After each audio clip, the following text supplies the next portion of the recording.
kerjaan menjadi editor adalah kerjaan penuh dengan masalah. Jadi kalau di setiap workshop ada teman-teman yang nanya, Mas saya ngedit ada masalah. Ya kalau nggak mau ada masalah, jangan jadi editor.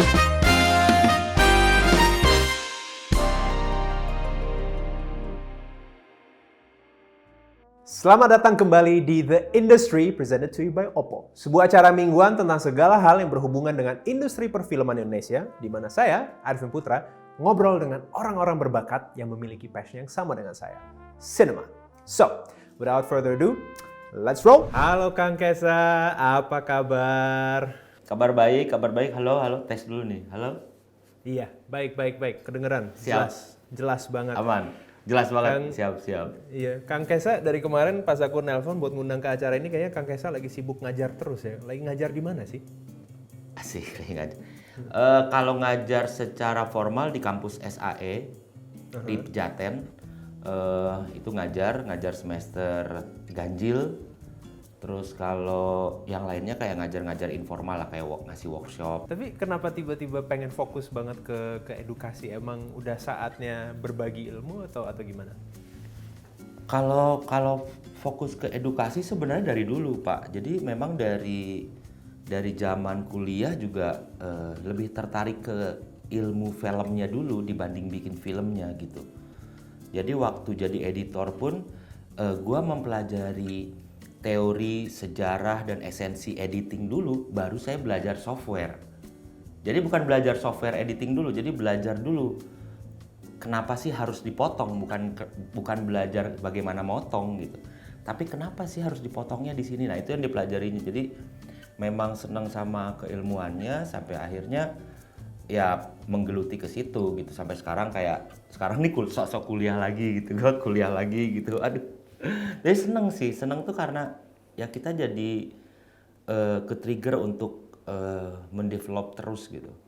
Kalau gue sih seneng banget Kang Kesa bisa kesini, soalnya pertama kali main film layar lebar itu justru editornya ya Kang Kesa dulu, Lost in Love tuh 2008. Pertama kali tuh main film layar lebar itu sama Kang Kesa. Tapi kalau pengalaman di Lost in Love itu kan termasuk unik ya, bahwa maksudnya editor ikut proses syuting, terus ketemu dengan pemainnya, dengan semua orang. Waktu itu bisa ikut ke sana karena emang sutradaranya minta atau gimana? Kan kita syuting pakai film, Pak. 35 kalau nggak salah 35 mm. Terus kan kita itu langsung proses di sana. Jadi kita nggak bawa filmnya ke Indonesia, tapi kita proses di sana. Jadi kita bawa balik ke Indonesia tuh film yang sudah diproses. Kalau gitu ngedit untuk film menggunakan celluloid dan film yang menggunakan digital gitu, itu emang beda banget prosesnya? Proses teknisnya beda karena kan kalau film ya kita kayak motret dengan kamera LSR ya, analog gitu. Jadi benar-benar kita harus diproses dulu filmnya, lalu pendataan, lalu pindahin ke digital. Kita ngeditnya tetap pakai komputer, Pak, gitu. Tapi ada proses namanya telesin, proses transfer dari pita ke film ke digital. Nah, nanti endingnya itu udah sama aja, kalau udah di komputer udah sama. Nanti endingnya dari komputer ini kita harus nentuin apakah nanti finalnya dari negatifnya atau nanti yang digitalnya dipindahin ke negatif gitu. Proses teknis tuh gitu. Itunya dan kalau nggak salah waktu itu juga setiap kali kita syuting, beberapa kali kita harus retake karena mereka bilang, oh ternyata rushes-nya tuh ada scratch atau ada apa gitu, jadi harus take ulang gitu. Itu filmnya celluloid. Iya, celluloid begitu tuh. Itu dulu di Paris gitu juga. Jadi semua pada syuting ke lokasi. Nah, gue berangkat ke lab gitu untuk ngecek filmnya aman apa enggak gitu. Tapi kalau gitu bisa dibilang editor itu seperti sutradara juga dong ya, sutradara ketiga ya, setelah penulis, sutradara pertama, sutradara di saat syuting, dan editing itu penyutradaraan juga dong? Iya, mungkin ya ada yang bilang editor itu second director gitu kan di dalam proses kreatif filmmaking gitu. Tapi ya bisa juga dari DOP juga, ya DOP second director gitu. Tapi begini, bahwa gue percaya dengan film itu ditulis 3 kali gitu, Pak. Yang pertama ditulis dengan bahasa sastra oleh penulis skenario, lalu ditulis dengan bahasa gambar oleh DOP dan tim artistik, yang di dalamnya ada seni peran, seni dan lain-lain. Nah, ketiga di pasca produksi, film ditulis dengan bahasa susunan gambar. Dan bahasa susunan gambar beda dengan bahasa sastra, beda dengan bahasa visual gitu. Nah, makanya kenapa bahwa tadi benar Pak Arifin bilang ada penulis skenario, ada DOP dan editor gitu. Karena memang tiga itu yang harus menjalankan storytellingnya selalu dengan baik gitu terhadap penontonnya gitu. Pada dasarnya tugas utama dari seorang editor itu sebenarnya apa sih? Tugas utama seorang editor adalah sekarang ya, karena saat ini apa ya, gue melihat bahwa bebannya itu adalah tentang menemukan masalah. Jadi tugas seorang editor adalah bagaimana dia menemukan masalah yang tepat. Itu dulu gitu. Menemukan ini masalah yang tepat. Iya. Karena memang editor itu di editor buku juga gitu. Kan editor nggak hanya film, ada editor buku. Kerjanya apa sih? Menemukan masalah yang tepat dari penulisnya. Seorang editor buku tidak harus bisa menulis, tetapi dia harus dengan tepat mengkoreksi tulisan yang tidak tepat. Berarti menemukan masalah yang tepat kan. Jadi Nah, di menemukan film masalah begitu. yang tepat dan akhirnya mengurai masalah itu gitu. Betul, mengurai dan karena bahasanya udah berubah, bahasa sastra berubah ke bahasa visual. Ini pasti ada masalah. Entah itu ada ritme yang nggak tepat, ritme yang nggak tepat, delivery emosi yang nggak terlalu berlebihan, karakter yang tidak konsisten di setiap scene-nya, lalu keterbatasan problem teknis dan lain-lain yang akhirnya secara konten jadi menurun gitu. Atau secara konten jadi berlebihan, itu juga bisa Pak. Jadi nggak cuman kadang ini keren banget, tapi ini kayaknya terlalu berlebihan untuk scene sekecil itu gitu. Ya kita harus bisa nurunin gitu. Kerjaannya jadi itu, menemukan masalah yang tepat. Menemukan masalah yang tepat. Oke, ya itu menarik sih. Kenapa menemukan masalah yang tepat? Karena kerjaan menjadi editor adalah kerjaan penuh dengan masalah. Jadi kalau di setiap workshop ada teman-teman yang nanya, Mas saya ngedit ada masalah. Masalahnya apa? Masalahnya nih sutradaranya kurang shot. Ya kalau nggak mau ada masalah, jangan jadi editor. Karena editor profesi ini ada karena ada masalah. Karena pasti ada masalah, makanya ada editor. Kalau nggak ada masalah ya udah nggak usah ada editor. Abis syuting langsung rilis aja. Kalau Kang Kesa sekarang udah berapa tahun sih jadi editor? Di industri 16-17 tahun. Wow, 16 2003 ya. 2003 2004 ya. Nah, kalau setelah 16 sampai 17 tahun ini masih bisa merasakan sensasi editing atau udah mulai pengen mencoba sesuatu yang baru atau gimana? Enggak, itu di maintenance terus, Pak. Apa ya? Emang kan kerjaannya itu bikin dan nikmatin kan. Kalau ada pertanyaan apa sih yang paling susah menjadi editor film, jawabannya cuma satu. Yang paling susah adalah lu harus juga jadi penonton gitu. Itu yang paling susah. Kamu harus bisa merasakan masakan yang kamu bikin, istilahnya gitulah gitu.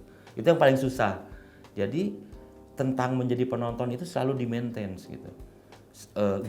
Sensasi menerima tontonan, sensasi menerima seni pertunjukan gitu. Nah, tapi kalau gitu, kalau jadi penonton, terus kan nonton nih 10 jam, terus 10 jam ini menjadi 6 jam, 6 jam ini menjadi 4 jam, sampai akhirnya menjadi 1,5 jam gitu kan. Nah, kan itu harus nonton berulang-ulang kali tuh, setiap film mungkin Kang Kesa nonton puluhan sampai ratusan kali gitu kan. Nah itu lama-lama jadi baal gak sih? Maksudnya kayak ada manusiawi iya, lah, itu manusiawi Pak. Maksudnya rasa kayak aduh nggak tahu sih ini bagus atau jelek atau lumayan udah nggak ngerti sih. Nah caranya supaya tetap bisa apa sih objektif bilang ini bagus atau nggak bagus objektif, atau kayaknya udah cukup atau enggak, itu gimana sih caranya? Apakah misalnya beberapa waktu tuh nggak boleh lihat dulu atau harus nonton yang lain dulu atau gimana sih? Iya, salah satunya itu benar, nggak usah lihat dulu, jadi berjarak dulu. Istilahnya kalau udah imun gitu, udah ini harusnya tuh sedih tapi gue udah nggak sedih, nontonnya udah udah inilah gitu kan. Ya udah itu harus berjarak dulu. Itu harus gue harus paksain coba bener-bener sebenarnya lebih ke mindset sih Pak. Itu yang paling sulit. Sekarang kita berjarak nggak buka laptop gitu. Tapi kita selama jalan-jalan ke mana ke mall, nonton, ke gunung, kita ingatnya kerjaan itu terus ya. Akhirnya tetap juga jadi dekat gitu. Jadi sebetulnya kita harus bisa mengolah mindset kita selalu untuk berjarak. Itu memang sulit. Jadi ya gue coba misalnya lagi ngerasa begitu, nggak ngedit dulu. Tapi kadang larinya ke nonton. Larinya ke nonton pasti gitu. Larinya ke nonton, nonton bioskop, nonton ya streaming gitu sekarang atau DVD apalah pokoknya nonton. Dan nonton yang lain gitu. Nonton stand up comedy, nonton TV, nonton orang nyanyi nggak jelas. Untuk mendapatkan apa ya bahasanya ya? Referensi sensasi gitu. Karena kan kita jadi penikmat gitu. Pernah ada film yang ke bawah sampai ke mimpi nggak? Ada sih Pak, ada pasti. Ke mimpi, ke kehidupan nyata juga ada sih Pak gitu. Ke kehidupan nyata kayak gimana tuh? Iya, maksudnya kayak misalnya gue lagi ngebentuk adegan sangat emosional, misalnya kayak let's say apa ya, adegan kehilangan lah, orang tuanya meninggal, tragis gitu, misal gitu, itu kan lagi deep banget gitu, lagi karakter tuh rapuh banget gitu, dan editor kan harus membangun itu, membangun rasa itu. Kerjaan editor juga dia harus meriset gitu, meriset diri sendiri juga gitu kan, tentang kerapuhan di diri gue sendiri, tentang kehilangan. Nah lalu pas lagi ngobrol sama teman atau lagi ngobrol sama pasangan, ya jadi kayak ke bawah gitu, sampai akhirnya mereka, lu kenapa sih, kamu kenapa sih gitu.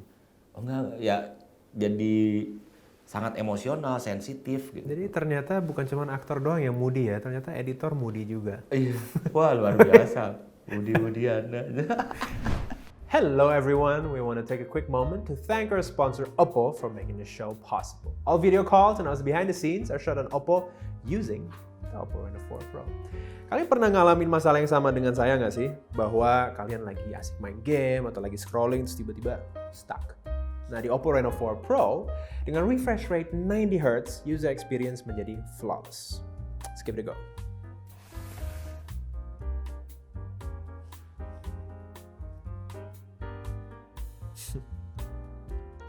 As I said, flawless. And now, back to our show. Kang Kesa emang dulu kan, atau dia membuat sebuah perusahaan namanya Reparasi Film. Nah ini menarik banget sih, kenapa sih namanya reparasi gitu? Iya. Apa cerita di perusahaan balik? sih Pak? Itu udah bukan perusahaan lah. Kalau perusahaan kayaknya, waduh, enggak lah. Tapi lebih ke amin mudah-mudahan ya. Itu nama studio aja, nama studio dan tempat ngumpul lah gitu. Jadi saya bikin studio, atau boleh dibilang jadinya komunitas sih, lebih ke sana gitu. Komunitas editor yang saya kelola, yang akhirnya mensupport kerjaan gue sendiri dan men-share ke mereka experience dan pendidikannya, sehingga harapannya muncul minimal asisten yang kuat di film, karena asisten film, editor film pun susah ya asistennya. Jadi minimal. Tapi reparasi film masih ada? Masih ada. Okay. Jadi tujuannya ke sana. Nah, nama reparasi itu muncul karena dulu tuh ya mungkin sampai sekarang, tapi dulu tuh lagi gila-gilanya, bener-bener wah masih gila lah gitu terhadap keilmuan tuh, bener-bener wah nyari ini. Saya lebih seneng ngedit yang bermasalah gitu dibanding ngedit yang nggak bermasalah gitu.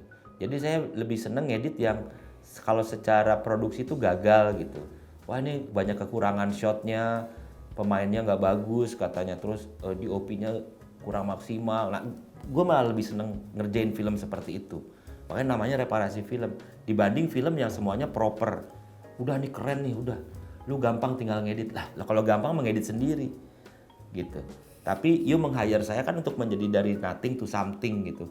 Nah makanya disitulah dari yang bahasa sayanya tuh teman-teman di reparasi film tuh nyebutnya UGD, unit gawat diedit gitu. Yang UGD kita seneng banget gitu. Wah ini UGD nih, oke. Itu challenging banget. Bagaimana orang nonton film ini tuh ya udah nyaman. Padahal nih film sampah misalnya gitu. Ya Iya, gitu. dalam tanda kutip ya. Iya. Maksudnya bener-bener kadang-kadang ada juga gitu produser-produser yang ini udah sampah nih, udah kita syuting ulang aja, kita gini-gini ini dibuang aja shot ini. Aduh, gue sih jangan dulu Pak, nanti saya coba dulu. Karena kan Bapak melihatnya juga masih satu shot. Oh iya jelek. Tapi kan kalau disusun saya pakainya di part apa doang gitu ya, yang part ininya aja mungkin jadi menarik shotnya gitu. Padahal udah mau dibuang tuh istilahnya, udah delete aja udah tuh harddisknya format. Oh jangan gitu. Ya kenapa akhirnya namanya reparasi aja muncul dari teman-teman, namanya apa ya? Sering lihat reparasi TV kan, reparasi TV. Ya udah, gue pikir reparasi film enak juga kedengerannya. Udah sesimpel itu sih. Kalau Kang Kesa kan juga juga pada dasarnya bilang selama pandemi ini kan tiba-tiba orang jadi lebih tertarik dengan editing. Terus Kang Kesa juga lagi mau bikin ya sebuah sekolah editing. Terus juga ingin menumbuhkan lebih banyak editor-editor muda baru lagi gitu kan.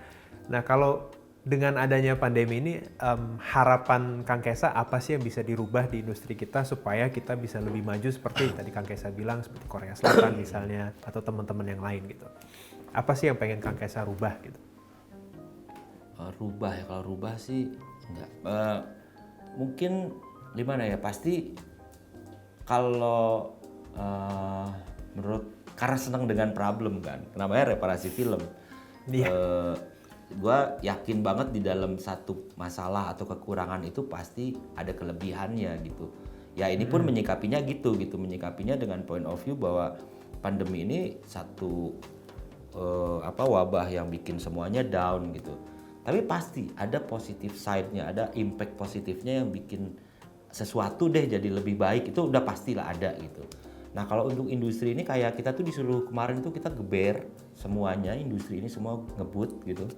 Nah saat ini kita disuruh diem untuk meloncat 2 langkah ke depan yang lebih keren, lebih kuat gitu.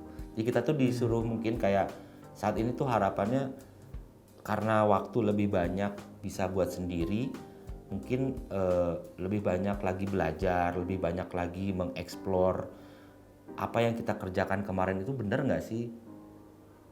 Gua ngeditnya tuh bener nggak sih? Saya nontonin lagi film yang saya edit kemarin gitu Pak. Pengen nonton film pertama saya, film Brownies gitu tahun 2005. Saya coba nonton, saya pelajari gitu. Oh dulu tuh gini, oke ilmuwan apa dan lain-lain.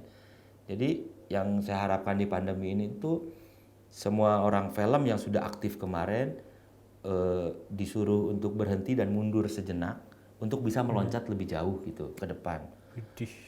Untuk yang pemulanya ya momennya adalah bagaimana lu bisa belajar dengan siapapun kapanpun. Gua nggak pernah kepikiran kemarin bisa diskusi secara daring dengan salah satu editornya James Cameron gitu di dokumenter. Tapi karena situasi pandemi dengan perkenalan dan akhirnya kita bisa workshop secara daring gitu. Itu kan impact ya. Jadi saat ini untuk para filmmaker baru tuh, wah ini gila. Kalian udah tinggal jalanin aja, udah diskusi, ngobrol, belajar one to one gini tuh sekarang udah tinggal ngeklik, tinggal Jadi balik diskusi ke dengan base. editornya James Cameron dalam rangka apa tuh? Jadi di Inavate itu ada acara namanya sharing cutting gitu. Jadi diskusi tentang editing, tentang konten editing lah apa. Nah waktu itu banyak banget kita selalu sharing cutting, itu ada bintang tamunya siapa. Nah tiba-tiba aja kita coba buka diskusi menarik deh, kita coba deh gitu hubungin dari luar gitu kan. Udah kita waktu itu mau datengin Parasite sebenarnya, editor si Parasite, untuk cuma waktu nggak bisa. Kita udah sempat berhasil ngontek cuman waktu dia nggak bisa gitu. Sampai akhirnya ya saya punya teman gitu di LA itu si yang ngedit itu gitu. Nah dia sebenarnya bukan ngedit film-film James Cameron, dia ngedit dokumenter James Cameron. Jadi dia kerja bareng sama James Cameron gitu di industri James Cameron yang lain gitu. Bukan di film yang komersil gitu. Nah, ya kenalnya dari YouTube gitu. Di YouTube terus ya udah ngobrol DM-an, email-emailan sampai akhirnya kenal. Ya udah lagi pandemi gini, bro mau nggak lu bantuin gua gini. Acaranya jam berapa? Jam 8 malam. Lah, gue pagi dong kata dia kan. Tapi ya udahlah seru deh, dia juga belum pernah gitu. Nah, itu kan karena situasi pandemi gitu. Itu untuk apa? Untuk para calon filmmaker baru tuh ini momen yang harus diraih sama harus diisi lah gitu kan. Tinggal ngontek aja ke siapa gitu, Pak Ical Tanjung, saya mau belajar sama Pak Ical lewat online. Karena Pak Icalnya juga mungkin lagi nggak syuting gitu.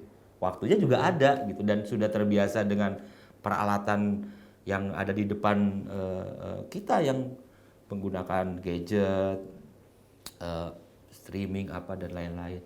Jadi bisa dibilang pandemi membawa berkah yang tak terduga ya.